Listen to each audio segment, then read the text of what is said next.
पढ़िए इसको। जब मनुष्य की बुद्धि, मन, श्रद्धा तथा शरण सब कुछ भगवान में स्थित हो जाते हैं, तभी वह पुनर्ज्ञान द्वारा समस्त कल्मश से शुद्ध होता है और मुक्ति के पथ पर अग्रसर होता है। जैसे हम बता रहे थे कि अभी क्या है, ये जो निष्काम कर्मयोगी है वो अभी शारीरिक चेतना से ऊपर उठ गए। मतलब फुल सापरू आप वो करेंगे म्यूट। जी, ओके ओके। ये जो निष्काम कर्मयोगी है ये शारीरिक चेतना से ऊपर उठ गया है, मतलब मिथ्या अहंकार से अभी मुक्त हो गया है। उसके बारे में भगवान क्या बताते हैं यहाँ पे कि उसके हृदय में क्या होता है, विद्या का प्रकाश होता है, जिससे इसको समझ में आ जाता है कि हम शरीर नहीं आत्मा है। तो अभी भी परमात्मा को वो नहीं जानता है, क्योंकि परमात्मा को जानने के लिए भक्ति की आवश्यकता है। भक्त्या माम एक यह ग्रह्य। तो इस तरह से ज्ञानी को क्या करना पड़ता है, ज्ञानी को ये साक्षात्कार तो हो जाता है कि हम शरीर नहीं आत्मा है, थोड़ा सा उसको परमात्मा के बारे में ज्ञान होना चाहिए, भले ही साक्षात्कार ना क्यों ना हो। क्योंकि अगर वो नहीं होगा तो ये जो निष्काम कर्मयोगी है या फिर ज्ञानी है जिसको साक्षात्कार हो गया है, वो साक्षात्कार लंबे समय तक नहीं टिकेगा। क्योंकि मात्र ये पता होने में कि हम शरीर नहीं है आत्मा है, इसमें ज्यादा आनंद नहीं है। तो एक निष्काम कर्मयोगी को या ज्ञानी को जब ये साक्षात्कार हो जाता है कि वो शरीर नहीं आत्मा, उसको आनंद कितना मिलता है, 1/10,000 किसका हिस्सा, बाल का हिस्सा, क्योंकि वो हमारा साइज है।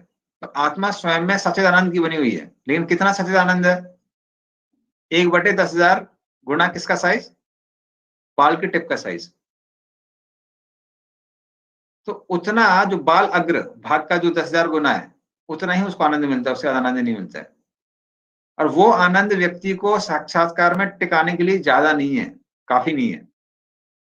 इसलिए साथ में उसको परमात्मा के बारे में थोड़ा सा जानकारी होनी चाहिए, ताकि क्या हो, वो अपने साक्षात्कार में टिका रहे, अन्यथा माया उसको पकड़ के लेके जाएगी। हाँ। तो तद बुद्धिया का मतलब क्या है, वो उसको बुद्धि से क्या करना चाहिए, उस परमात्मा के ऊपर भी थोड़ा सा ध्यान करना चाहिए। हाँ, कैसे हृदय में परमात्मा भी निवास करते हैं।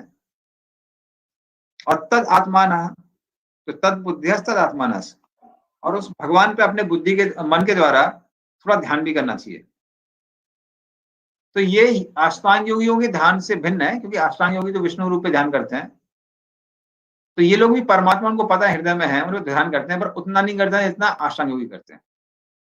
ये उतना ही करते हैं जितना उनको साक्षात्कार को टिका के रखने के लिए चाहिए, जरूरत के लिए चाहिए। तो भगवान कहते हैं कि इस तरह से जो अपने ज्ञान को मुझ में स्थित करता है, हाँ, और सत्वगुणी जो ज्ञान है आत्मा के बारे में, हाँ, उसको भी अपने साथ में मेंटेन करके रखता है, तब क्या होता है, वो व्यक्ति इस ज्ञान के साथ में अपने साक्षात्कार को मेंटेन करके रख सकता है। तो इन लोगों का जो, ये लोग ब्रह्म में प्रवेश कैसे करते हैं उसके बारे में थोड़ा सा डिटेल है, मैं आपको डिटेल दिखाता हूँ। तो एक मिनट वेट करिए, मैं पीपीटी दिखाता हूँ एक आपको।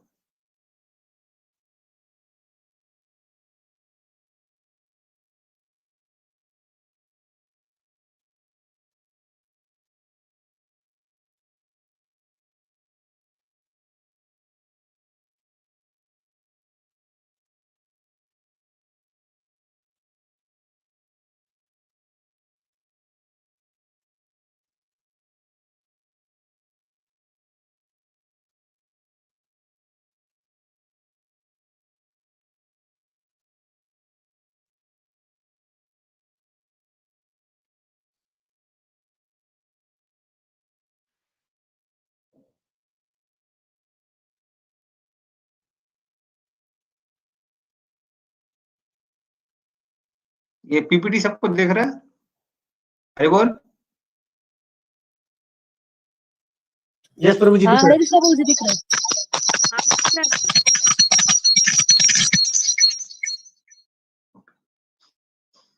तो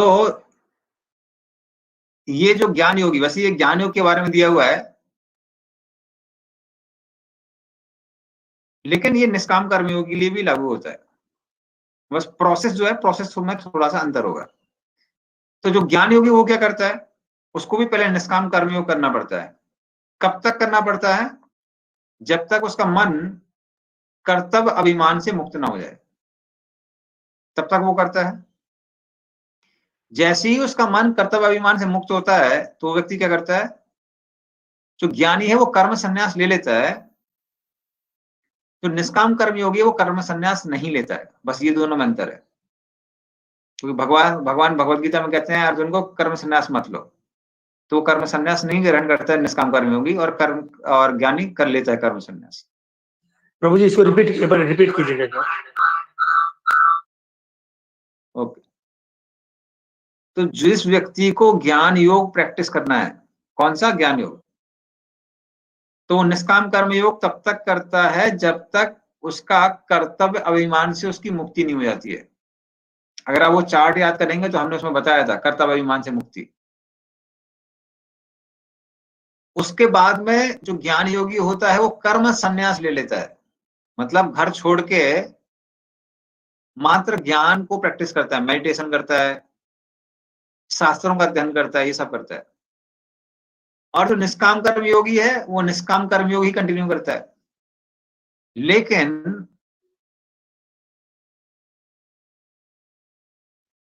दोनों का हम देखेंगे लास्ट स्टेप एक ही है, ये जो तीसरी स्टेप है। तो ज्ञानी क्या करता है,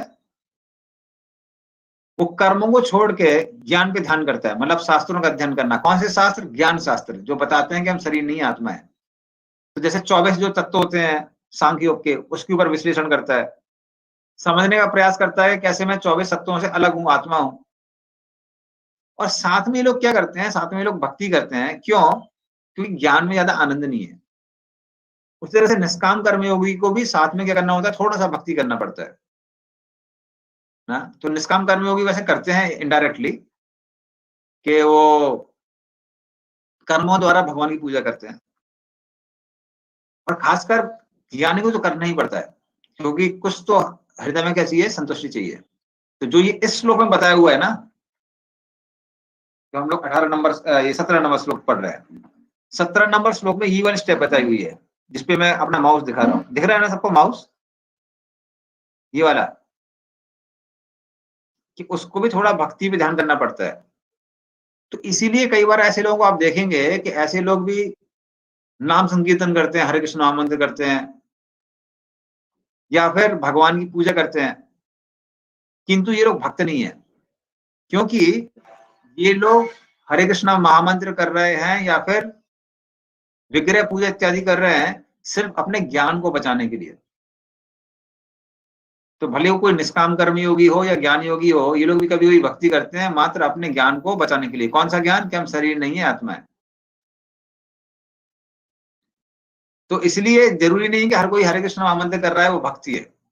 इस्कॉन के अंदर हम लोग भक्ति, क्योंकि भगवान की भक्ति हमारा गोल है, हमारा लक्ष्य है, इसलिए उनको भक्त कहते हैं।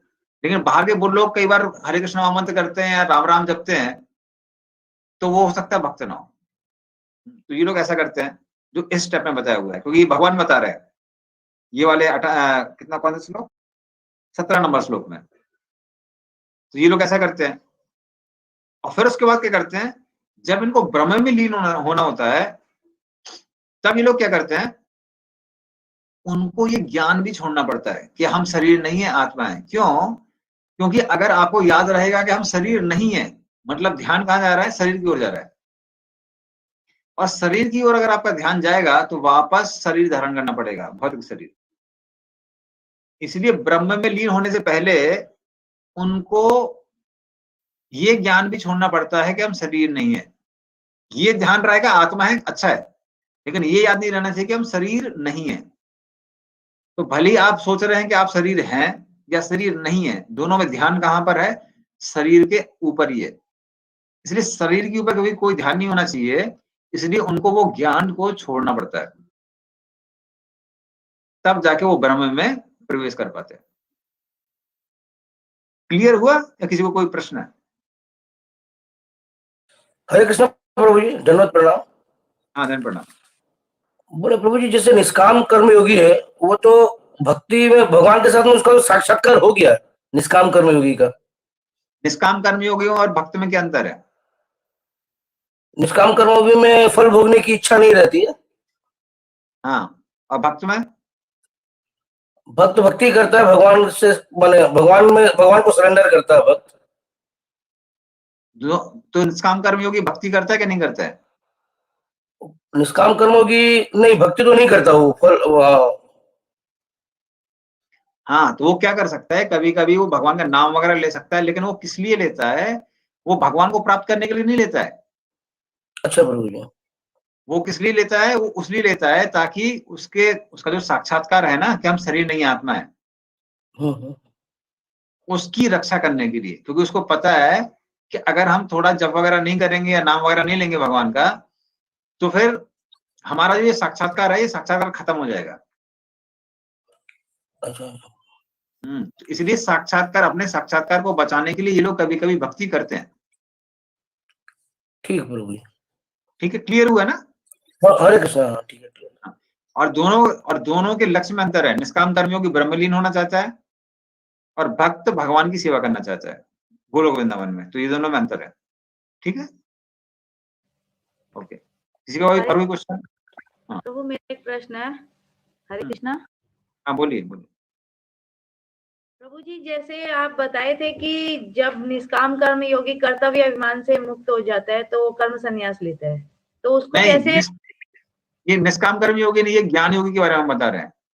हाँ, ज्ञान योगी, तो उसको कैसे पता चलता है कि वो कर्तव्य अभिमान से मुक्त हो गया? क्योंकि इसका तो आप बताए थे कि कोई मतलब सर्टिफिकेट नहीं है इस टाइप का कि हमारा कंप्लीट हो गया कर्तव्य अभिमान से मुक्ति, तो उसको हाँ, कैसे पता? उसको लगता है, उसको क्या लगता है कि अभी कोई मुझे गाली देता है, कोई अच्छा बुरा बोलता है, ये बोलता है कि तुम्हारा काम खराब है, तो शायद मेरे अंदर कर्तव्य अभिमान मुक्त हो गया होगा, लेकिन इसकी कोई गारंटी नहीं होती। इसलिए इसमें क्या है, रिस्क है। इसलिए भगवान मना कर रहे हैं ना कि आपको लग तो रहा होगी लेकिन कोई सर्टिफिकेट नहीं मिलता, इसलिए रिस्क है। लेकिन हम उसके बारे में बात कर रहे हैं जिसने रिस्क लिया है लेकिन रिस्क में सफल रहा है, उसकी बात कर रहे हैं। ओके।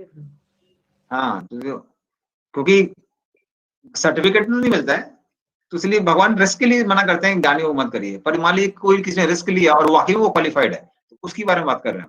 जो क्वालिफाइड नहीं है मान लीजिए और उसको लग रहा है कि क्वालिफाइड है, उसका तो पतन हो जाएगा।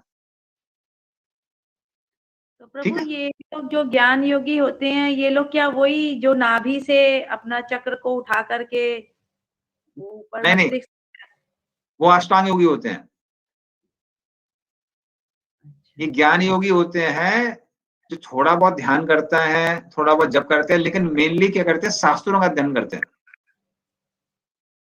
तो ऐसे लोग क्या करते हैं, सांख्य योग करते हैं। सांख्य योग मतलब ये विश्लेषण करने का प्रयास करते हैं कि कैसे हम, ये 24 तत्वों का शरीर बना हुआ है, में 24 तत्व नहीं है, तो सारा ध्यान उनका उसी पे रहता है। तो ऐसे लोग आपको ज्यादा दिखेंगे नहीं, ऐसे लोग पब्लिक में ज्यादा रहते नहीं है। तो ऐसे लोग आप जनरली कहाँ पे मिलेंगे? आप हरिद्वार जाइए, ऋषिकेश जाइए, वहां भी किसी आश्रम में बैठ के दिन भर कमरे में अध्ययन करते रहते हैं, या फिर कहीं वन में कुटी बना लेते हैं और वहां पे अध्ययन करते रहते हैं।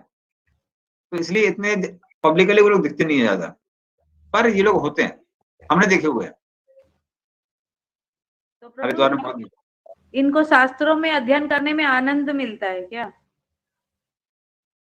हाँ, थोड़ा आनंद मिलता है, जो उतना आनंद नहीं मिलता है जितना भक्ति में मिलता है, लेकिन उनको कुछ तो आनंद मिलता है, तभी तो कर रहे हैं। जैसे बच्चे लोग हैं, उनको पढ़ाई करने में आनंद मिले ना मिले, वो पढ़ाई करते हैं ना। यस। ऐसी इन लोगों को लगता है कि जीवन का लक्ष्य है ब्रह्म को प्राप्त करना, उसके लिए अध्ययन करना पड़ेगा, तो अध्ययन करते हैं, सर खो जाते रहते हैं अपना। ठीक है ना, तो वैसे ही है। ओके। तो इनके भी कोई गुरु इस तरह से होते हैं कि अपने आप ही स्वयं स्वाध्याय करते हैं। नहीं, इनके भी गुरु होते हैं, इनके ज्ञानियों के गुरु होते हैं। तो इनके जो गुरु हैं वो भी ज्ञानी है, ठीक है ना? ज्ञान ये भी इनके, हाँ, ओके। ठीक है, तो सबका अगर हो गया हो तो फिर हम आगे चलते हैं।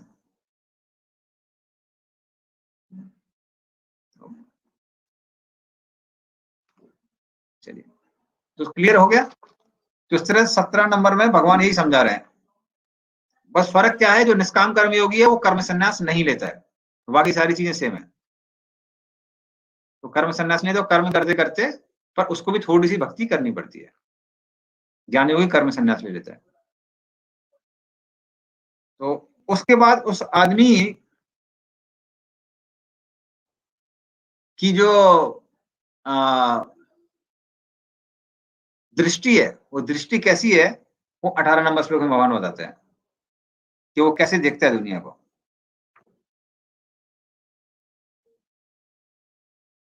विद्या विनय संपन्ने ब्राह्मणे गवि हस्तिनी सुनी चैवा स्वपाके च पंडिता समदर्शिनः। पढ़िए। विनम्र साधु पुरुष अपने वास्तविक ज्ञान के कारण एक विद्वान तथा विनीत ब्राह्मण, गाय, हाथी, कुत्ता तथा चंडाल को समान दृष्टि से देखते हैं। तो उस तरह से जैसे 17 नंबर श्लोक में बताया, ज्ञान निर्धूत कर्मशः 17 नंबर में, इसका मतलब क्या है कि उसकी विद्या से उसका पूरा जो अज्ञान है, अज्ञान खत्म हो गया है। और जब अज्ञान खत्म हो जाता है तो क्या आ जाता है, विद्या आ जाती है। और विद्या आने से विनय आ जाता है। विनय क्यों आता है? क्योंकि जब व्यक्ति को साक्षात्कार होता है कि हम कितने हैं, केस के अग्रभाग के 10,000वें हिस्से हैं, 1/10,000 टिप ऑफ एयर। जब उसको पता चलता है कि हम इतने ज्यादा सूक्ष्म हैं, इतने छोटे हैं, तो आदमी क्या हो जाता है, अपने आप नम्र हो जाता है। जो लोग शारीरिक चेतना में रहते हैं उनको अहंकार होता है, हम ये हैं, हम वो हैं। लेकिन असलियत ये नहीं है। असलियत ये है कि हम क्या, हम बहुत छोटे हैं, हम बहुत सूक्ष्म हैं। उस तरह से क्या होता है, विद्या के साथ क्या आता है, विनय। इसलिए कई आपने श्लोकों में देखेंगे जहां लिखा रहता है विद्या ददाति विनयम। विद्या से क्या आता है, विनय आता है, क्योंकि आदमी को समझ में आता है हम कितने छोटे हैं। तो इस तरह से विद्या और विनय से संपन्न जो ये व्यक्ति है, तो क्या बन जाता है, समदर्शी बन जाता है। तो भले कोई ब्राह्मण है, गाय है, हाथी है, सुनी जेवा सपाकेचा, कोई कुत्ता है सुनी, या फिर स्वपाक, स्वपाक का मतलब क्या है, कुत्ते को खाने वाला, उन सबको समान दृष्टि से देखता है।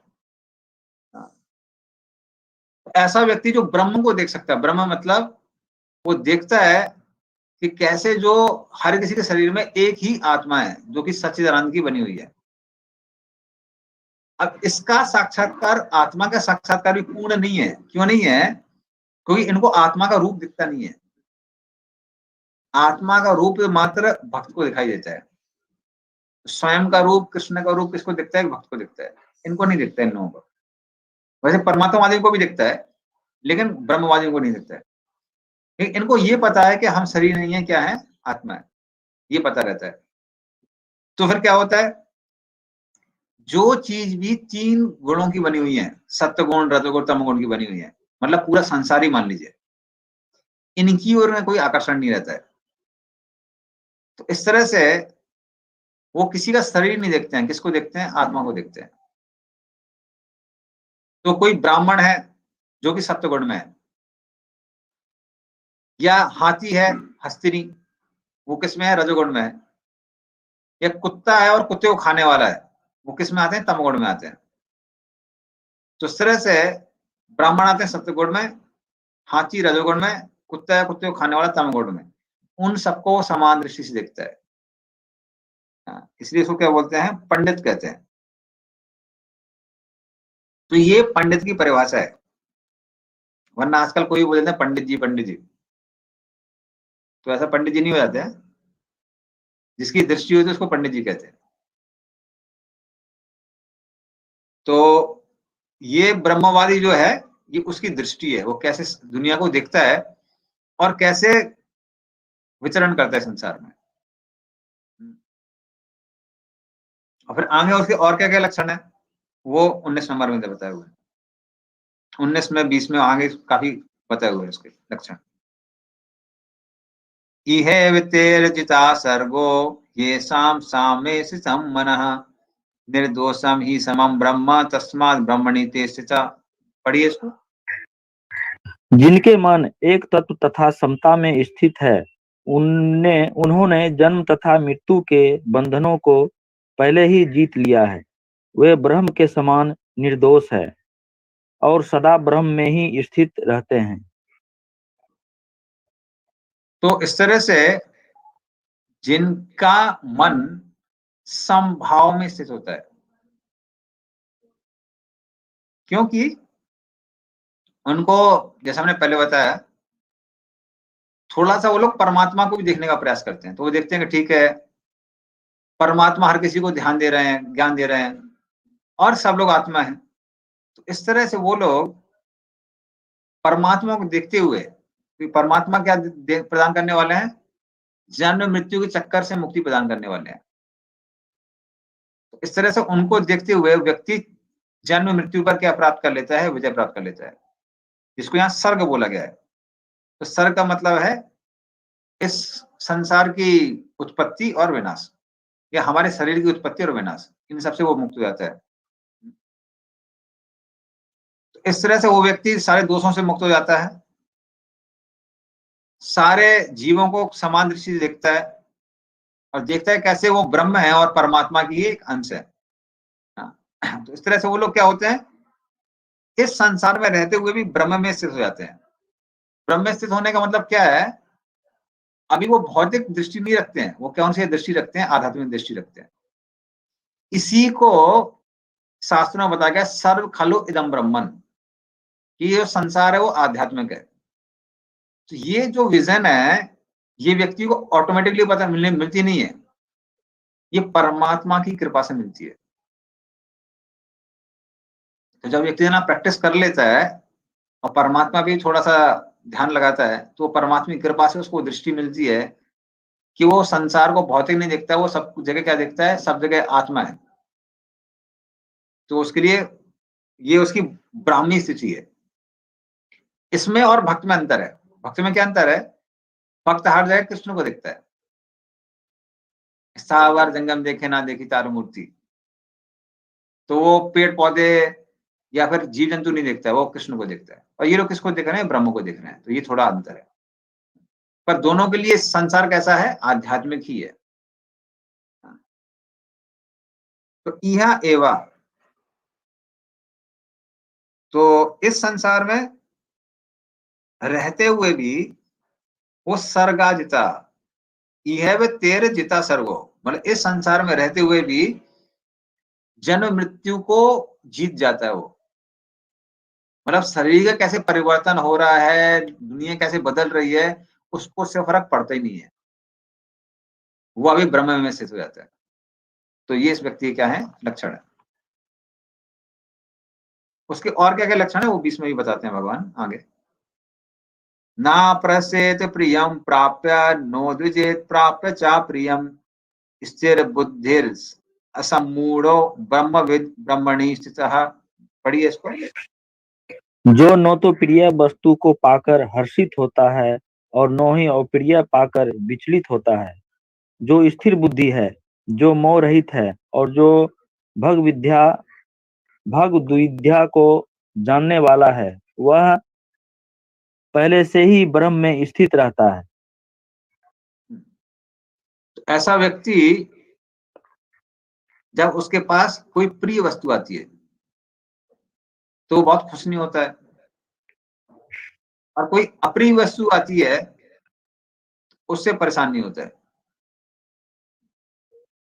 फूल साहब प्रभु आप क्या किया करिए, ट्रांसलेशन पढ़ने का तो म्यूट कर दिया करिए। हाँ, तो वो क्या होता है, वो डिस्टर्ब नहीं होता, परेशान नहीं होता है। तो इसको ये उसकी साधना है। साधना क्या है, प्रिय वस्तु मिल रही है तो खुश नहीं होना है, अप्रिय वस्तु मिल रही है तो दुखी नहीं होना है। तो ये उसकी साधना है। कब, जब वो ज्ञान का अभ्यास कर रहा है या फिर निष्काम कर्मयोगी उच्चतर स्थिति में पहुंच गया है, तब उसकी ये साधना होती है। और कुछ समय बाद क्या होता है, कुछ समय बाद में ये नेचुरल हो जाता है उस व्यक्ति के लिए। जब उसको साक्षात्कार हो जाता है कि हम शरीर नहीं आत्मा है, तब उसके लिए वो नेचुरल हो जाता है। तो असमूढ़ा ऐसा व्यक्ति हर्ष, दुख आ रहा है ना, या फिर कुछ भी इमोशनल टर्मोइल उस व्यक्ति के साथ होता है, तो उसमें वो परेशान नहीं होता है, क्योंकि उसको पता है ये सारी चीजें किस कारण है, तीनों गुणों के कारण हो रही है। तो इस तरह से वो अपने आप को शरीर से और अपने मन से अलग देखता है। मन से अलग देखने का मतलब है कि वो इमोशन जो उसके मन में आ रहे हैं, वो समझता है कि मैं इससे अलग हूं, मेरा इस इमोशन से कोई लेना देना नहीं है। मन है, इमोशंस आएंगे, लेकिन उसको पता है हम मेरा इस इमोशन से कोई लेना देना नहीं है। हाँ। या मन में कोई इच्छाएं आ रही हैं तो उसको पता है मेरा इन इच्छाओं से कोई लेना देना नहीं है। इस तरह से वो व्यक्ति मन से भी कैसा हो जाता है, अलग हो जाता है। और क्या होता है वो 21 में बताते हैं भगवान, बाह्य स्पर्श से। हाँ प्रभु, मन से अलग होना मतलब तो फिर तो कोई भाव ये सब कुछ रहेगा ही नहीं उसमें। हाँ, भौतिक भाव नहीं रहते उसके अंदर। भौतिक भी नहीं, फिर मन से अलग होने का मतलब आध्यात्मिक भी नहीं रहेंगे फिर। आध्यात्मिक भाव आत्मा में होते हैं। आध्यात्मिक भाव के लिए भौतिक मन की आवश्यकता नहीं है। आध्यात्मिक भाव के लिए भौतिक मन की आवश्यकता नहीं है, क्योंकि आत्मा के पास ही मन है ना, उससे वो अपने आप को आदान प्रदान कर सकता है। लेकिन भौतिक मन से उसको कोई लेना देना नहीं है। जो भौतिक इच्छाएं आ रही हैं या फिर द्वेष आ रहा है, उससे वो अपने आप को अलग रखता है। ठीक है ना। और प्रभु, परमात्मा को देखने का अर्थ तो ये हुआ चतुर्भुज रूप को देखना ना भगवान के।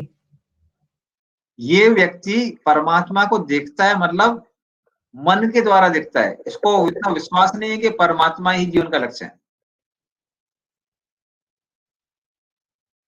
तो जैसे हम लोग भगवान को देखते हैं ना विग्रह में, तो हम देख रहे हैं, पर साक्षात्कार नहीं है।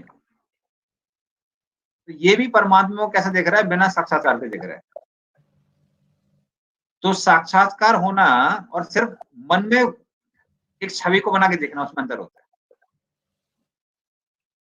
ठीक है ना। तो इसको साक्षात्कार। छवि बनाना मतलब वो कोई रूप तो बना रहा है भगवान का। हाँ हाँ, चतुर्भुज रूप ही बनाता है वो, किंतु वो उसको साक्षात्कार नहीं हुआ। भगवान अभी प्रकट नहीं हुए उसके सामने, प्रकट नहीं होंगे। प्रकट सिर्फ भक्ति से होते हैं। ठीक है ना। ओके।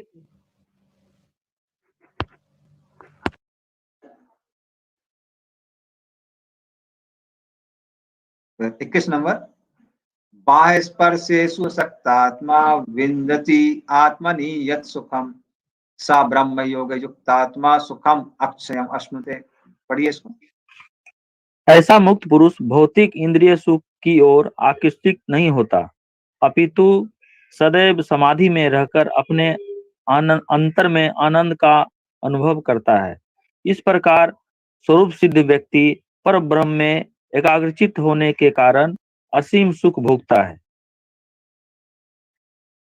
तो असक्त आत्मा, तो ये जो व्यक्ति है उसका मन आसक्त नहीं होता है। इससे बाह्य स्पर्शेषु, जो इंद्रियों से के स्पर्श से जो सुख मिलने वाला है, उसमें क्या नहीं होता है, आसक्त नहीं होता है। हाँ? क्योंकि क्योंकि आत्मा में जो आनंद मिलता है, आत्मा में रमण होने से, उसमें वो अपने आप में खुश है। इसलिए बाहर इंद्रियों से जो सुख मिलने वाला है, उसका उससे कुछ लेना देना नहीं है। और साथ में क्या होता है, परमात्मा पे भी क्योंकि वो ध्यान करता है, थोड़ा समय निकालता है, तो उसमें भी आनंद आता है। तो इन दोनों का आनंद लेता है, लेकिन शरीर से जो आनंद मिलता है उसका आनंद नहीं लेता है। इस तरह से उसको कौन सा सुख मिलता है, अक्षय सुख मिलता है। इस शरीर का जो सुख है वो कैसा है, क्षय। क्षय मतलब खत्म हो जाता है। तो जैसे हम देखेंगे आगे 18वें अध्याय में भगवान बताते हैं कि शरीर का जो सुख है वो पहले कैसा है, वो पहले अमृत तुल्य है, बाद में विष के तुल्य है। तो पहले बड़ा आनंद आता है, बाद में दुख देता है। तो इसलिए उसको क्षय बोलते हैं, क्योंकि वो खरा हो जाता है कुछ समय बाद। ये जो सुख है वो कैसा है, वो अक्षय है। इसका ये खत्म नहीं होता है। तो इस तरह से वो क्या है, इस तरह से वो संसार के जो भोग्य वस्तु है उनको छोड़ पाता है, क्योंकि इसको भी क्या मिल रहा है, कम से कम आत्मा का जो आनंद है वो मिल रहा है, और परमात्मा में थोड़ा सा ध्यान करने का आनंद मिल रहा है। तो ये जो आनंद की वजह से वो छोड़ पाता है उसको। तो इसलिए वो कैसे छोड़ता है, वो 22 नंबर में। हाँ बोलिए। हरे कृष्णा। अच्छा प्रभु जी, यहाँ पर जो स्वरूप सिद्ध व्यक्ति के बारे में बताया गया है, ये स्वरूप सिद्ध व्यक्ति तो प्रभु जी ये भगवान के भक्त माने जाते हैं कि ये भी परमात्मा के योग? तो ये इस श्लोक में जो भगवान स्वरूप सिद्धि की बात कर रहे हैं, इसको पूरा स्वरूप नहीं पता चला है, उसको सिर्फ क्या पता चला है कि हम शरीर नहीं आत्मा है। देखिए भक्त का जो आत्मा का साक्षात्कार होता है और इस ब्रह्मवादी का, दोनों में जमीन आसमान का अंतर होता है। भक्त को अपना रूप दिखता है, इसको नहीं दिखता है। उसको ये सिर्फ यही पता चलता है कि हम नित्य हैं, शरीर अनित्य है, बस इतना पता चलता है, पर रूप नहीं दिखता है जैसा भक्त को दिखता है। तो ये दोनों में अंतर है। इसलिए इसका जो स्वरूप सिद्ध व्यक्ति है, इसको पूरा स्वरूप नहीं मिला है, रूप नहीं मिला है। क्या पता चला है, सिर्फ यही पता चला है कि हम शरीर नहीं, हम आत्मा है, हम नित्य हैं, इतना साक्षात्कार हुआ है बस। तो रूप का साक्षात्कार मात्र भक्त को ही होता है। ठीक है ना? अच्छा प्रभु जी, अगर कोई पूछे कि स्वरूप सिद्ध व्यक्ति की परिभाषा क्या है, तो ये स्वरूप सिद्ध व्यक्ति भगवान की भक्ति में भी माने जाएंगे, और ये जो ब्रह्म परमात्मा में जो विलीन होने के हैं उसमें, उस कैटेगरी में भी आते हैं ये स्वरूप सिद्ध व्यक्ति? अगर आप नाम देखेंगे स्वरूप, तो हम बोलेंगे वही सब भक्त के लिए है। अगर आप बोलेंगे आत्म साक्षात्कार, तो आत्म साक्षात्कार दोनों को मिलता है। इनको मिलता है वो अपूर्ण है, भक्त को जो मिलता है वो पूर्ण है। पर इनको हम स्वरूप सिद्ध नहीं कहेंगे, क्योंकि इनको रूप का ज्ञान ही नहीं है। स्वरूप शब्द में रूप आता है ना, तो स्वयं का कोई रूप पता नहीं है, तो स्वरूप सिद्धि की बात ही कहां से आती है? ठीक है ना? ठीक है प्रभु जी, थैंक यू। और ऐसा व्यक्ति जब संसार के भोग उसके सामने आते हैं, तब वो उनको कैसे दिखता है, उसमें 22 नंबर में बताया गया है। और सिर्फ उसके लिए नहीं है, ये हम लोग भी उस तरह से देख सकते हैं संसार के भोगों को, ये हम लोग साधना की तरह कर सकते हैं। यही संस परस जा भोगा दुख यो न एवते आदि अंतवंत कौन्तेया न तेषु रमते बुधः। पढ़िए इसको। बुद्धिमान मनुष्य दुख के कारणों में भाग नहीं लेता, जो कि भौतिक इंद्रियों के संसर्ग से उत्पन्न होते हैं। हे कुंती पुत्र, ऐसे भोगों का यदि तथा अंत होता है, अतः चतुर व्यक्ति उसमें आनंद नहीं लेता।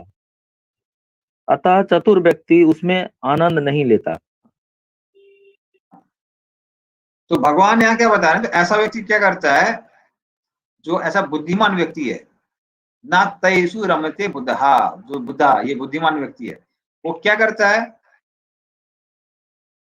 ऐसा व्यक्ति संस्पर्श जा भोगा, इंद्रियों के संपर्क से जो उसको भोग मिल रहा है, उसको क्या पता है कि दुख योन एवते, ये क्या है, ये दुख की योनि है। तो जैसे माता के गर्भ से कौन पैदा होता है, बच्चा पैदा होता है, वैसे ही जैसे ही व्यक्ति इंद्रिय तृप्ति करता है, तो जो दुख नामक माता है वो कैसी हो जाती है, गर्भवती हो जाती है, और फिर क्या पैदा होता है, उससे दुख पैदा होता है। तो दुख योना बोलते हैं इसलिए इसको। तो वो उसको मालूम है, फूल सापड़ू आप भूल जाते हैं, आपको वेट करना है। तो ये जो व्यक्ति है, इसको पता है कि अगर हम कोई भी इंद्रिय तृप्ति कर रहे हैं, कुछ समय बाद उससे दुख मिलने वाला है। तो पहला चीज ये पता है। दूसरा चीज उसको क्या पता है, आदि अंतवंता कौन्तेय, इन सुखों का एक आदि और एक अंत है, हम परमानेंटली इसको आनंद नहीं ले सकते। उसको पहले श्लोक में, किस नंबर श्लोक में क्या बताया गया था कि जो आत्मा और परमात्मा से उसको सुख मिल रहा है वो कौन सा सुख है? अक्षय है, वो खत्म नहीं होता है, वो परमानेंट रहता है। तो मनी मन तुलना करता है। क्या तुलना करता है? पहला तुलना करता है जो इंद्रिय भोग है वो दुख देने वाले लंबे समय में, और जो आध्यात्मिक आनंद है वो परमानेंट है, वो दुख नहीं देगा, वो सुख ही देगा, वो अद्वय है, उसके साथ दुख नहीं जुड़ा हुआ है। दूसरा वो क्या तुलना करता है कि जो भौतिक आनंद है उनका आदि है और उनका अंत है, लेकिन जो आध्यात्मिक आनंद है वो रुकते नहीं है, परमानेंटली हम उनमें रमण कर सकते हैं। तो मान लीजिए किसी को जप करने में आनंद आता है, ये भक्त के लिए है, इन लोगों के लिए नहीं है। तो मान लीजिए किसी को जप करने में आनंद आने लगे, जप आदमी कितना कर सकता है? पूरा दिन भर जप कर सकता है, 24 घंटा जप कर सकता है। लेकिन जहां तक इंद्रिय तृप्ति की बात आती है, इंद्रिय तृप्ति आदमी कितने लंबे समय तक कर सकता है? खाना पीना हो गया, दिन भर तो नहीं खा सकता है ना। तो इस तरह से इंद्रिय तृप्ति में क्या है? आदि है, अंत है, लेकिन आध्यात्मिक आनंद का अंत नहीं है। तो जब उसको व्यक्ति को इसका साक्षात्कार हो जाता है आध्यात्मिक आनंद का, तो फिर भौतिक आनंदों में वो रमण नहीं करता। तो ये उसके बारे में बताया गया। इसका तात्पर्य भी पढ़ लीजिए, तात्पर्य भी हमारे लिए क्योंकि काफी एप्लीकेबल है, आप पढ़ सकते हैं इसको। भौतिक इंद्रिय सुख इन इंद्रियों के स्पर्श से अद्भुत है, जो नाशवान है, क्योंकि शरीर स्वयं नाशवान है। मुक्त आत्मा किसी नाशवान वस्तु में रुचि नहीं रखता। दिव्य आनंद के सुख में भली भांति अवगत वह भला मिथ्या सुख के लिए क्यों सहमत होगा। पद्म पुराण में कहा गया है कि रमते योगी नो नंते सत्यानंदे चितामणि इति राम पदे नासो परम ब्रह्म मिथ्या धीयते।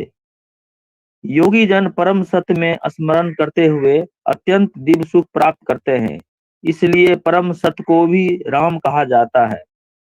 भागवतम में 5.51 में कहा गया है, नायम देहो देह भाजम नित्य लोकम कष्टटान कामान निहत्ते विरम्भुजम ये तपो दिव्यम पुत्र का येन सत्यम शुद्ध येद यस्माद ब्रह्म सौख्यम तत्वतम। हे पुत्रों, इस मनुष्य योनि में इंद्र सुख के लिए अधिक श्रम करना व्यर्थ है। ऐसा सुख को शुक्रों को भी प्राप्त है। उसकी अपेक्षा तुम्हें इस जीवन में तप करना चाहिए, जिससे तुम्हारा जीवन पवित्र हो जाए और तुम असीम दिव्य सुख प्राप्त कर सको। अतः जो यथार्थ योगी या दिव्य ज्ञानी हैं, वे इंद्र सुख की ओर आकृष्ट नहीं होते, क्योंकि वे नियंत्रण भव रोग के कारण हैं। जो भौतिक सुख के प्रति जितना भी आसक्त होता है, उसे उतने ही अधिक भौतिक सुख मिलते हैं। तो प्रभुपाद जी बोला करते थे हमेशा, बोलते थे more you enjoy in the young age more you suffer in the old age. तो जितना ज्यादा व्यक्ति जब शरीर स्वस्थ होता है, जवान होता है, जितना ज्यादा भोग करता है, बुढ़ापे में उतना ज्यादा कष्ट होता है। तो कोई भी आदमी व्यक्ति जितना भोग करता है उतना ज्यादा परेशान होता है। तो ये हमको याद रहना चाहिए और पता होना चाहिए, जहां तक जो प्रभुपाद जी ने कोट किया है कि आहार निद्रा भय मैथुन के सुख की अगर हम बात करते हैं तो वो तो जानवरों को भी मिलता है। इसलिए जो बुद्धिमान व्यक्ति है उसको मालूम है मनुष्य जीवन में भक्ति कर सकते हैं, तो अच्छे से भक्ति करना चाहिए। उस सुख की कामना करनी चाहिए जो जानवरों को नहीं मिल सकता है। तो इसके बारे में प्रभुपाद जी कोट करते हैं। ठीक है, तो आगे भी इसके बारे में और भी डिटेल आता है। हरे कृष्णा प्रभु, इसमें ये जो बीच में जो एक श्लोक दिया हुआ है, रमते योगी अनंते सत्यानंदे चिदात्मनि, इसको थोड़ा सा प्रभु समझाइए। तो ये प्रभुपाद ने योगियों के लिए बताया हुआ है, रमन्ते योगिनो अनंते सत्य आनंद चिद आत्मनि। तो जो लोग योगी हैं, खासकर ये योगी मतलब अष्टांग योगी के बारे में बताया हुआ है, और भक्ति योग के लिए भी ये लागू होता है। तो इनको अनंत सुख प्राप्त होता है। हाँ, सत्य आनंद चिद आत्मनि, चित मतलब आध्यात्मिक सुख, भौतिक सुख नहीं। भौतिक सुख कैसा होता है? अचित होता है, मतलब टेम्पररी, ये परमानेंट है। इति राम पदेनासो परम ब्रह्मादीयते। इसलिए बोलते हैं कि जो भगवान है उनको क्या बोलते हैं? राम। उनको राम बोलते हैं। राम मतलब रमण करने वाला, जो आनंद लेता है। तो उन राम से अगर आप जुड़ जाएंगे तो आपको भी क्या मिलेगा? आध्यात्मिक सुख मिलेगा।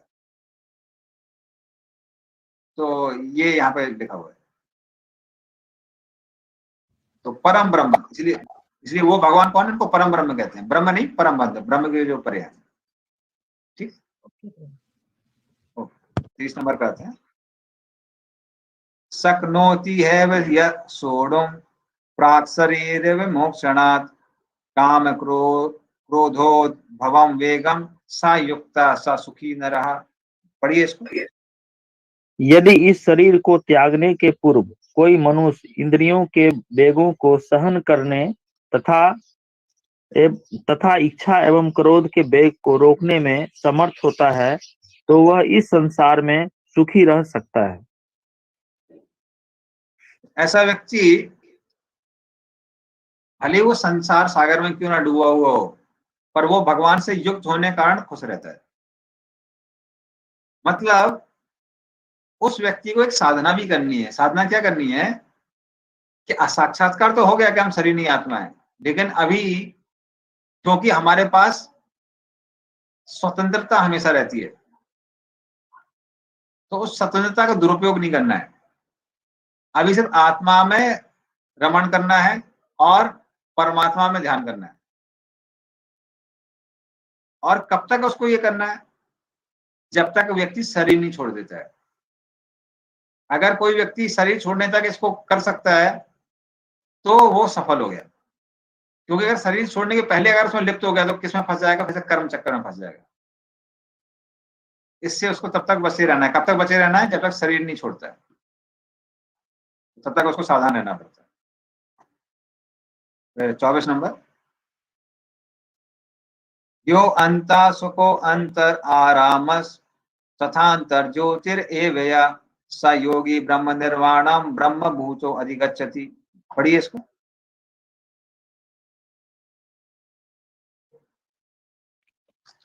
जो अंतःकरण में सुख का अनुभव करता है, जो कर्मठ है और अंतःकरण में ही रमन करता है तथा जिसका लक्ष्य अंतर्मुखी होता है, वह सचमुच पूर्ण योगी है। वह परम ब्रह्म में मुक्ति पाता है और अंतोगत्वा ब्रह्म को प्राप्त होता है। तो जो व्यक्ति इस संसार सागर के ऊपर चला जाता है इस शरीर में रहते हुए भी, तो वो व्यक्ति कैसा है? वो सुखी है। क्योंकि उसको क्या मिल रहा है? ब्रह्म का सुख मिल रहा है। जिस व्यक्ति जो अंतर्मुखी है, मतलब ध्यान कहां पर है उसका? आत्मा की ओर है। जो आत्मा से आनंद मिल रहा है उसकी ओर है।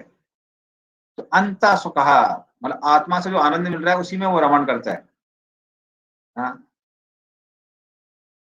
शरीर या इंद्रियों से जो आनंद मिलने वाला है उस पर रमण नहीं करता है। तो बहिर्मुखी नहीं है, कैसा है? अंतर्मुखी है ये व्यक्ति। तो इसकी दृष्टि हमेशा कहाँ रहती है?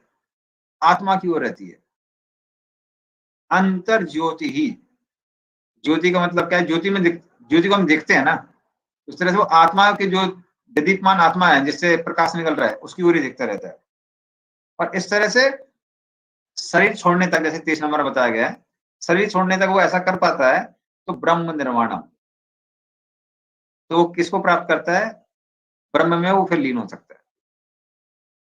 उस तरह से निष्काम कर्म योगी है या फिर ज्ञान योगी है, वो दोनों के दोनों ब्रह्म में लीन हो सकते हैं। अब 25 नंबर। हरे कृष्णा प्रभु जी। हाँ बोलिए। अच्छा प्रभु जी, जैसे यहाँ पर बताया गया कि ये अंतःकरण में ही रमण करता है, तो जो प्रभु जी जो भक्त लोग होते हैं वो लोग भी तो अपने अंतःकरण में आत्मा में रमण करते हैं और आत्मा राम होते हैं। आत्मा राम भक्तों को नहीं बोलते हैं, भक्त लोग परमात्मा राम और भगवान राम होते हैं। भक्त रमण करते हैं सिर्फ आत्मा में नहीं, वो किस में रमण करते हैं, वो कृष्ण में रमण करते हैं। और कृष्ण के साथ में जो आपका इटरनल जो आपका स्वरूप है उस पर रमण करते हैं। उसको क्या बोलते हैं, उसको बोलते हैं सत्य अहंकार। जो हमारा भी अहंकार वो कौन सा अहंकार है, मच्चा अहंकार है, और उसको बोलते हैं सत्य अहंकार। सत्य अहंकार का मतलब है आप भगवान के धाम में क्या हैं, आप उस पर ध्यान कर रहे हैं, लेकिन सिर्फ उतना ध्यान नहीं रहता है भक्त का। भक्त का क्या ध्यान रहता है, हम कौन है, हमारा स्वरूप क्या है, भगवान कैसे दिखते हैं, भगवान के साथ हमारा रिश्ता क्या है, और उस रिश्ते को हम और कैसे गाढ़ा बनाएंगे, उसकी ओर ध्यान रहता है। ये लोग तो स्वरूप को भी नहीं देख पा रहे हैं, जैसे मैंने बताया ना, इनकी स्वरूप सिद्धि नहीं है। ये लोग रूप को नहीं देख पा रहे हैं, ये सिर्फ आत्मा से जो दिव्यमान जो आत्मा है उसके ऊपर रमण कर रहे हैं। तो इसलिए दोनों में जमीन आसमान का अंतर है। इनका जो रियलाइजेशन है, जो साक्षात्कार, बहुत छोटा है। ठीक है, ठीक। हरे कृष्ण प्रभु जी, हरे कृष्ण प्रभु जी, धन्यवाद प्रणाम। तो ये लाइन जरा बताइए कि वह पर ब्रह्म में मुक्ति पाता है और अनंत योगत्व ब्रह्म को प्राप्त होता है। तो प्रभुपाद जी ने, जैसे हमने बताया पहले, प्रभुपाद ने जो तात्पर्य दिए हुए हैं वो भक्त की दृष्टि से दिए हुए हैं। लेकिन जो कृष्ण यहाँ पे जो हम लोग अभी स्टडी कर रहे हैं वो किसके माध्यम से कर रहे हैं, कृष्ण क्या बता रहे हैं, कृष्ण क्या बता रहे हैं। तो ये जो साक्षात्कार वो भक्त को होता है, लेकिन यहाँ पे बात ज्ञानी या फिर निष्काम कर्मयोगी की चल रही है, इसका साक्षात्कार बहुत छोटा होता है। तो इसको परम ब्रह्म का ज्ञान नहीं होता है, वो सिर्फ कैसा ज्ञान होता है, ब्रह्म का। ब्रह्म का ज्ञान होने का मतलब है कि हम शरीर नहीं है, आत्मा है बस। और आत्मा का स्वरूप भी पता नहीं होता है, इतना पता होता है कि आत्मा नित्य है। दोनों पे लागू पड़ता है इसलिए लिखा हुआ, भक्त पे भी लागू पड़ता है इसलिए लिखा हुआ क्या। इसलिए प्रभुपाद जी ने जो भी तात्पर्य, हमने पहले भी आपको याद होगा, हमने बताए थे, प्रभुपाद जी ने सारे कर्मयोग, ज्ञानयोग इत्यादि भक्ति की तरह ही दिखाए हुए हैं। वो इसलिए क्योंकि अगर कोई एक श्लोक पढ़ के भाग जाता है, कर्मयोग या ज्ञानयोग नहीं करेगा, भक्ति करेगा। तो हम ये स्टडी कर रहे हैं, हम स्टेप वाइज स्टडी कर रहे हैं। ठीक। हरे कृष्णा प्रभु। प्रभु यहाँ पे जो कर्मठ है, कर्मठ का मतलब क्या है? कहाँ पे दिया हुआ है कर्मठ? जो अंतःकरण में सुख का अनुभव करता है, जो कर्मठ है। कर्मठ मतलब कर्म किसके लिए कर रहा है, वो कर्म अंदर की ओर कर रहा है, बाहर की ओर नहीं कर रहा है। कर्मठ मतलब वो अपना एंडेवर, क्रिया कहाँ है उसकी, क्रिया अंदर की ओर, क्रिया बाहर की ओर नहीं है। तो शरीर से काम नहीं करता है, वो अंदर की ओर कार्य करता है। ठीक है ना? ओके। तो 25 नंबर, लभन्ते ब्रह्म निर्वाणम ऋषिया क्षीण कल्मषा छिन्न द्वेधा यतात्मानः सर्वभूत हिते रता। पढ़िए इसको।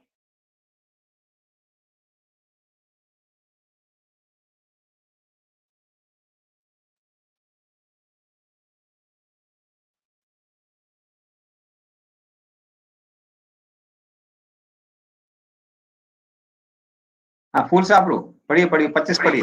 हाँ, ओके प्रभु। जो लोग संशय से उत्पन्न होने वाले द्वैत से परे हैं, जिनके मन आत्म साक्षात्कार में रत है, जो समस्त जीवों के कल्याण कार्य में सदैव व्यस्त रहते हैं और जो समस्त पापों में रहित है, वो ब्रह्म निर्माण मतलब मुक्ति को प्राप्त होते हैं। तो इसमें प्रभुपाद ने क्लियरली बताया कि वो मुक्ति प्राप्त करते हैं। मुक्ति मतलब भगवान को प्राप्त नहीं करते हैं, सिर्फ ब्रह्म में लीन होते हैं। तो लेकिन जो लोग आत्मा का साक्षात्कार करते हैं तो उनको असली ब्रह्म निर्वाण कब प्राप्त होता है ना? या फिर उनको ब्रह्म निर्वाण का जो सुख है वो कब प्राप्त होता है? तो भगवान बता रहे कि अंत में प्राप्त करेंगे, अंत में प्राप्त करेंगे, अंत में प्राप्त करेंगे। लेकिन साक्षात्कार होने के बाद में भी कब प्राप्त होगा ये एग्जैक्टली, मतलब सिम्टम क्या है उसके, कब व्यक्ति को समझ में आएगा कि अभी हम ज्ञान कर रहे हैं, निष्काम कर्मियों को कर रहे हैं, अभी हमको ब्रह्म का सुख प्राप्त होना चालू हो गया, तो कब वो मिलेगा उसको, क्या उसका लैंडमार्क है, वो भगवान 26 नंबर में बताते हैं। काम क्रोध विमुक्तानाम यतीनाम यत चेतसाम अभितो ब्रह्म निर्वाणम वर्तते विदितात्मनाम। पढ़िए इसको। जो क्रोध तथा समस्त भौतिक इच्छाओं से रहित है, जो स्वरूप सिद्धि आत्म संयमी है और संसिद्धि के लिए निरंतर प्रयास करते हैं, उनकी मुक्ति निकट भविष्य में सुनिश्चित है। तो यत चेतसाम, इसका मतलब है जिन लोगों ने मन की जो क्रियाएं हैं, भौतिक मन की क्रियाएं, उनको क्या कर दिया, कम कर दिया है। उससे क्या होता है, उससे जो उनका सूक्ष्म शरीर है वो कमजोर हो जाता है। सूक्ष्म शरीर कमजोर होने का मतलब है सूक्ष्म शरीर ज्यादा क्रियाशील नहीं होता है। हाँ, इस तरह से वो व्यक्ति काम और क्रोध इनसे मुक्त होके, इन सबको अपने मन से मुक्त करके ब्रह्म निर्वाण को प्राप्त करता है। और कब प्राप्त करता है, जल्दी ही प्राप्त करता है। तो जल्दी ही प्राप्त करता है, तो उसका फंक्शन क्या है, क्या आप काम क्रोध से मुक्त हो गए हैं? तो जब व्यक्ति को लगता है कि हम काम क्रोध से मुक्त होते हैं, हो गए हैं, तो ब्रह्म निर्वाण का उसको क्या मिल सकता है, उसको सुख मिलने लगता है।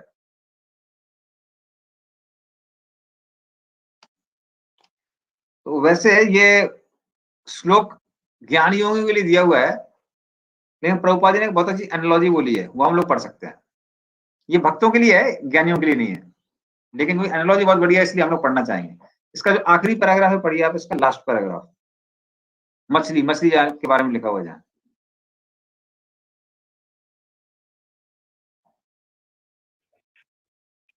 मछली, कछुआ तथा पक्षी केवल दृष्टि, चिंतन या स्पर्श से अपनी संतानों को पालते हैं। हे पदराज, मैं उसी तरह करता हूँ। मछली अपने बच्चों को केवल देख कर बड़ा करती है। कछुआ केवल चिंतन द्वारा अपने बच्चों को पालता है। कछुआ अपने अंडे स्थल में देखता है और स्वयं जल में रहने के कारण निरंतर अंडों को चिंतन करता रहता है। इसी प्रकार भगवत भक्त भगवत धाम से दूर स्थित रहकर भी भगवान की चिंतन करके कृष्ण भावना अमृत द्वारा उनके धाम पहुंच सकता है। उसे भौतिक कलेशों को अनुभव नहीं होता। यह जीव अवस्था ब्रह्म निर्वाण अर्थात भगवान में निरंतर लीन रहने के कारण भौतिक कष्टों का अनुभव कहलाती है। तो उस तरह से मछली या कछुआ अपने बच्चों को पालते हैं, उनको उन पर ध्यान करके। मछली देखती है, और जो कछुआ होता है जो दिखता भी नहीं है, उसे ध्यान करता है। उसी तरह से भक्त लोग इस दुनिया में है, पर उनका ध्यान कहाँ रहता है, गोलोक वृंदावन में। तो ये प्रभुपाद जी समझा रहे हैं। तो ये भक्त के लिए नहीं है, इन लोगों के लिए नहीं है, ब्रह्मवादियों के लिए नहीं है। हरे कृष्णा प्रभु, इसमें लिखा हुआ है कि जो क्रोध तथा समस्त भौतिक इच्छाओं से रहित है। तो प्रभु हम लोग तो यही जानते हैं कि क्रोध और इच्छाओं से तो कभी कोई रहित हो ही नहीं सकता है। अरे किसने बोला नहीं हो सकता है? मतलब हम लोग को तो इच्छाओं को कृष्ण की तरफ मोड़ना, क्रोध भी भगवान की सेवा में मतलब रहता ही है, लेकिन उसको हम भगवान की सेवा में लगाते हैं। ये किसके बारे में बात आ रही है? ब्रह्मवादी के बारे में बात आ रही है। फूल साहब रो, आप भूल जाते हैं। ओके। तो ये बात आ रही है, ये भक्त के बारे में बात नहीं आ रही है, ब्रह्मवादी के बारे में बात आ रही है। तो भक्त लोग क्या करते हैं, क्रोध को द्वेषी जो लोग वैष्णव अपराध करते हैं उनकी ओर डायरेक्ट करते हैं। और ये आदमी तो कुछ नहीं कर सकता ना ऐसा, इसलिए इसको क्या करना पड़ता है, उसको त्यागना ही पड़ता है। तो इसको निष्क्रिय बनना पड़ता है, जो भक्तों के लिए लागू नहीं होता है। ठीक है ना? इसलिए मैंने बताया ब्रह्मवाद के लिए है, भक्तों के लिए नहीं है। क्रोध और इच्छा से रहित हो सकते हैं। देखो, इसलिए इसके लिए कष्ट में है। जैसे क्या है, आप बोलेंगे कि हम लोग क्या बात करना बंद कर सकते हैं? तो हम बोलेंगे नहीं, इसलिए आप क्या करिए, कृष्ण की चर्चा करिए। लेकिन फिर भी कुछ लोग ऐसे होते हैं, विरले लोग होते हैं संसार में, जो क्या करते हैं, जो मौन व्रत धारण करते हैं, नहीं बोलते हैं। तो साधारण व्यक्ति के लिए, जनरल मास के लिए मौन व्रत धारण करना संभव नहीं है। उसके लिए वो बोलना चाहता है, तो उसके लिए हम लोग क्या बोलते हैं, आप कृष्ण कथा करिए, प्रजल पर मत बोलिए। कुछ लोग हैं जो शांत रह सकते हैं, उसी तरह से साधारण व्यक्ति के लिए वो संभव नहीं है। लेकिन कुछ लोग कष्ट करके क्या करते हैं, वो मौन धारण करते हैं, तो काम क्रोध से अपने मन को हटा लेते हैं। इसीलिए कभी कभी पतन हो जाता है ना, आरुहे कृच्छ्रेण परम पतम तथा पतंति अधो। इसलिए ब्रह्म में जाने के बाद भी कई बार उन लोगों का पतन हो जाता है, क्योंकि शांति से आदमी ज्यादा समय नहीं रह सकता है। पर ये व्यक्ति क्या है, शांति से रह रहा है। प्रभु ठीक है ना? लेकिन जो मौन धारण करते हैं, हम देखे हैं कि वे लोग भी अपना आदान प्रदान तो लिख करके या इशारे से इस तरह से करते हैं, तो उसको तो मौन फिर नहीं कहा जाएगा ना। उसको मौन नहीं कहते हैं, लेकिन कई लोग होते हैं मौनी बाबा, वो तो इशारा विशारा भी नहीं करते हैं, पर बहुत रेयर है, वही बोल रहा हूँ। ये आत्मा क्या है, आत्मा एक्टिव है, तो आत्मा का लक्षण नहीं है ये। लेकिन वो क्या करते हैं, आत्मा के इस लक्षण को भी दबा देते हैं अपने मन के द्वारा, बुद्धि के द्वारा। इसलिए इनकी जो स्थिति है वो प्रमाण स्थिति नहीं कही जाती है। प्रभु ये तो मतलब फिर ये लोग बहुत रेयर ही मिलेंगे, इस तरह के लोग। हाँ, तो रेयर ही है ना, ये लोग बहुत कम दिखते हैं, रेयर है। सही बोल रही हैं, ठीक है ना? ओके प्रभु। तो इस तरह से भगवान ने भी ब्रह्म निर्माण के बारे में बता दिया, निर्वाण, कि कैसे जब लोग काम क्रोध से मुक्त हो जाते हैं, शरीर छोड़ने तक जो भी भौतिक इच्छाएं आ रही हैं उनसे मुक्त रहते हैं, तो मृत्यु के पर्यंत ज्ञान को त्यागते हुए वो कहां प्रवेश करते हैं, ब्रह्म में प्रवेश करते हैं। और अगले श्लोक में अभी भगवान अगले चैप्टर में, क्योंकि अष्टांग योगी के बारे में बताने वाले हैं, इसलिए भगवान 27, 28, 29 में भी अष्टांग योगी के बारे में बताने लगते हैं। ये जो हमारे 3 श्लोक आ रहे हैं अभी, 27, 28 और 29, आखिरी 3 श्लोक 5वें चैप्टर के, इसमें भगवान थोड़ा अष्टांग योगी के बारे में बताने लगते हैं। इंट्रोडक्शन चालू हो गया। तो अभी निष्काम कर्म योगी, ज्ञान योगी का कहानी खत्म, अभी कौन चालू हो रहा है, अष्टांग योगी। तो अभी अष्टांग योगी चालू हो रहा है।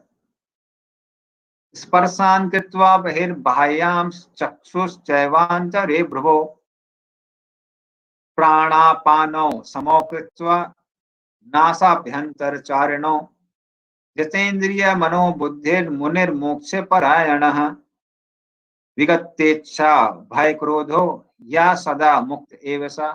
पढ़िए इसको। समस्त इंद्रिय विषयों को बाहर करके दृष्टि को भवों के मध्य में केंद्रित करके प्राण तथा अपान वायु को नथुनों के भीतर रोककर और इस तरह मन इंद्रियों तथा बुद्धि को बस में करके जो मोक्ष को लक्ष्य करता है, वह योगी इच्छा, भय तथा क्रोध से रहित हो जाता है। जो निरंतर इस अवस्था में रहता है वह अवश्य ही मुक्त है। तो इस तरह से भगवान अभी किसके बारे में बता रहे हैं, जो निष्काम कर्म योग नहीं करता है, अभी क्या करता है, अष्टांग योग करता है।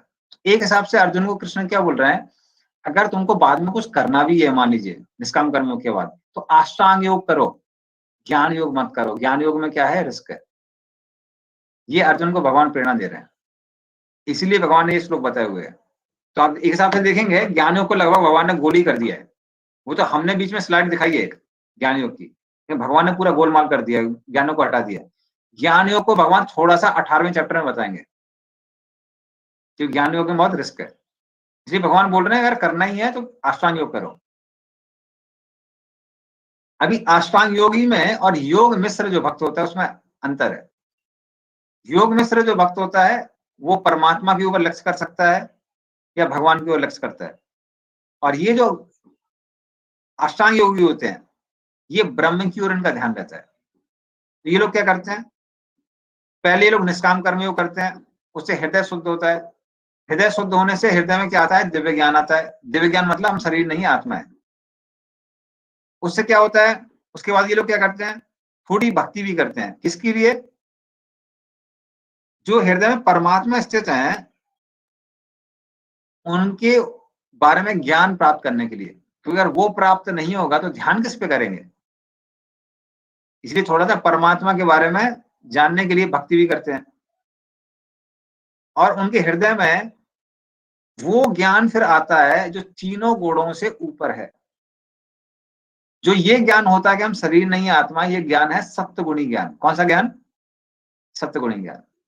परमात्मा का जो ज्ञान होता है वो होता है तीनों गुणों से ऊपर। तो इसलिए इनको थोड़ी भक्ति करनी पड़ती है उस परमात्मा के ज्ञान को प्राप्त करने के लिए। और फिर ये लोग क्या कर सकते हैं, फिर ये लोग ब्रह्म को का साक्षात्कार कर सकते हैं। तो इस तरह से भगवान ने 27 और 28 श्लोक में, आप ये मान लीजिए कि लगभग भगवान ने समरी दे दी है अष्टांग योग की। एक अष्टांग योग आदमी कैसे करता है? पहले क्या करता है? निष्काम कर्मयोग करता है, स्टेप 1। स्टेप 2, उससे हृदय शुद्ध होता है उसका। हृदय शुद्ध होने से सत्वगुणी जो ज्ञान है कि हम शरीर नहीं है आत्मा है, ये उसके हृदय में आता है। ये आने के बाद वो व्यक्ति क्या करता है? थोड़ी भक्ति करता है। भक्ति से क्या होता है?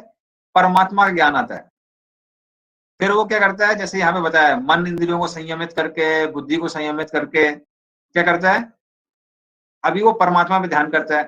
परमात्मा पे ध्यान करने से उसको परमात्मा का ज्ञान मिलता है, जो क्या है? तीनों गुणों से ऊपर है। ये भक्ति के बिना नहीं मिल सकता है, क्योंकि भक्ति तीनों गुणों से ऊपर है। और फिर उससे क्या होता है? फिर उसको साक्षात्कार हो जाता है कि हम शरीर नहीं आत्मा है, और वो आत्मा, वो क्या करता है? ब्रह्म में लीन हो जाता है। ठीक है, तो इसका भगवान ने समरी यहां बताई हुई है। तो समरी यहां बताइए, डिटेल में भगवान 6वें चैप्टर में बताने वाले हैं। इसलिए भगवान अर्जुन को बोल रहे हैं कि अष्टांग योग कर सकते हो, ज्ञान योग मत करो। डिस्करेज कर रहे हैं। तो अगर तुमको ब्रह्म का भी साक्षात्कार चाहिए तो अभी निष्काम कर्म योग करो, और फिर क्या करना? बाद में जब कर्तव्य विमान से मुक्ति हो जाए तो अष्टांग योग करने लगना। लेकिन ज्ञान योग मत करो। ज्ञान योग कैसा है? रिस्की है। ये भगवान मना कर रहे हैं। तो इससे भगवान क्या बोलते हैं, इसमें बताया गया है, यहाँ पे जो डिटेल बताया गया है प्रोसेस के बारे में थोड़ा बताए थे। इसमें जो श्लोक में प्रोसेस बताई गई है अष्टांग योग की। स्टेप 1, आदमी क्या करता है? प्रत्याहार करता है। प्रत्याहार मतलब, तो पहले क्या आते हैं? यम, नियम, आसन, प्राणायाम। यम का मतलब है क्या क्या नहीं करना है। जैसे हमारे 4 नियम है, मांसाहार नहीं करना है, जुआ नहीं खेलना है, अवैध स्त्री संबंध नहीं करना है, मदिरापान नहीं करना है। ये क्या हो गया? यम। नियम मतलब क्या क्या करना है। तो अष्टांग योगों के लिए क्या हो गया, या फिर निष्काम कर्म योगों के लिए एक ही है। वो क्या है? शास्त्रों का पालन करना है, वर्णाश्रम धर्म का पालन करना है, संध्या वंदन करना है 3 बार, पंचसून यज्ञ करना है, ये सारे नियमों का पालन करना है। ये हो गया नियम। फिर उसके बाद आदमी करता है आसन। आसन मतलब किस लिए? ताकि शरीर स्वस्थ हो जाए, ताकि ध्यान कर सके। उसके बाद प्राणायाम। प्राणायाम किसके लिए? ताकि मन संतुलित हो जाए, तभी आप ध्यान कर पाएंगे। वो होने के बाद ये आदमी तब कब कर सकता है? ये व्यक्ति निष्काम कर्मियों के साथ साथ कर सकता है गृहस्थ जीवन में रहते हुए। लेकिन उसके बाद व्यक्ति क्या करता है? उसका वो प्रत्याहार करता है। प्रत्याहार मतलब प्रति आहार। आहार खा नहीं रहा है, कम कर रहा है। सोचना कम कर रहा है, खाना कम कर रहा है, पानी पीना कम कर रहा है, शरीर की देखभाल करना कम कर रहा है। इसको कहते हैं प्रत्याहार। वो करने के बाद व्यक्ति संन्यास ले लेता है, वन में जाता है। वन में जाने के बाद अपनी आंखों को दोनों भ्रुओं के मध्य में रखता है, भ्रू मध्य। तो चक्षु सेवंतरे भ्रुवो, भावों के बीच में रखता है। उसके बाद क्या करता है? आंखों को आधा बंद करता है। आंखों को आधा बंद करने के बाद, आंखों को आधा बंद क्यों करता है? पूरा बंद करेगा तो नींद आ जाएगी। इसलिए प्रभुपाद जी कहते थे बहुत सारे लोग हैं जो मेडिटेशन के नाम पे सोते हैं।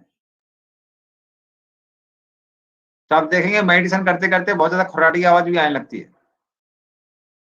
फिर 2-4 लोग लुढ़क जाते हैं मेडिटेशन करते करते। तो इस तरह से पूरी आंख बंद करेंगे और नींद आएगी, और पूरी आंख खोल के रखेंगे तो मन यहाँ वहां भटकेगा। तो आंखों कितना बंद करना है? आधा बंद करना है। उसके बाद प्राण वायु और जो अपान वायु, जो ऊपर नीचे जाने वाली वायु है, मतलब आप सांस ले रहे हैं और छोड़ रहे हैं, उसको क्या करना है? उसको बराबर करना है, बैलेंस करना है। बैलेंस करने से क्या होगा? आप ना सांस लेंगे ना सांस छोड़ेंगे, और सांस लेंगे नहीं छोड़ेंगे नहीं तो आयु बहुत बढ़ जाएगी, आयु की बढ़ोतरी हो जाएगी। तो लंबे समय तक क्या कर सकते हैं? ध्यान कर सकते हैं। और सांस लेने छोड़ने से मन भी ऊपर नीचे जाता है, तो मन भी कैसा हो जाएगा? स्थिर हो जाएगा। तो इस तरह से व्यक्ति मन, इंद्री और बुद्धि को अपने वश में रखता है। और भगवान बोलते हैं इस तरह से ब्रह्म को प्राप्त करता है और शांति मिलती है। लेकिन पूर्ण शांति कब मिलती है, भगवान 29 नंबर श्लोक में बताते हैं। वो हम लोग नेक्स्ट टाइम करेंगे, क्योंकि 8:30 हो गया। तो ये श्लोक हम लोग नेक्स्ट टाइम करेंगे, और 6वां चैप्टर नेक्स्ट टाइम करेंगे। हरे कृष्णा प्रभु, ये बहुत कठिन है लेकिन ये वाला चीज, क्योंकि सारा ध्यान तो फिर आंख आधा खोलने में और सांस को कंट्रोल करने में ही पूरा रह जाएगा। इसलिए तो मना किया है ना, इसलिए नहीं करना है। आप यहाँ वहां भटक नहीं जाए, इसलिए ये सारा क्लास चल रहा है।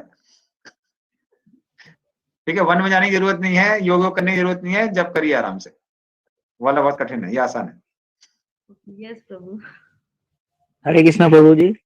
प्रभु ये जी को अष्टांग योग के लिए जो 8 बताए वो थोड़ा एक बार बोल दीजिए। नेक्स्ट टाइम हम उसको डिटेल में बताएंगे। नेक्स्ट टाइम जब ओके हम चैप्टर लेंगे डिटेल में बताएंगे। ओके, हरि बोल।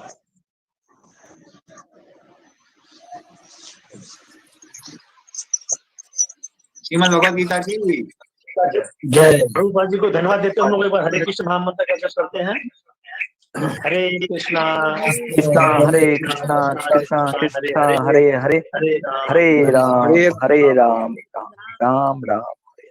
श्रीमद् भगवद गीता की जय। श्री प्रभुपाद की जय। जय। गौर प्रेमानंद जय।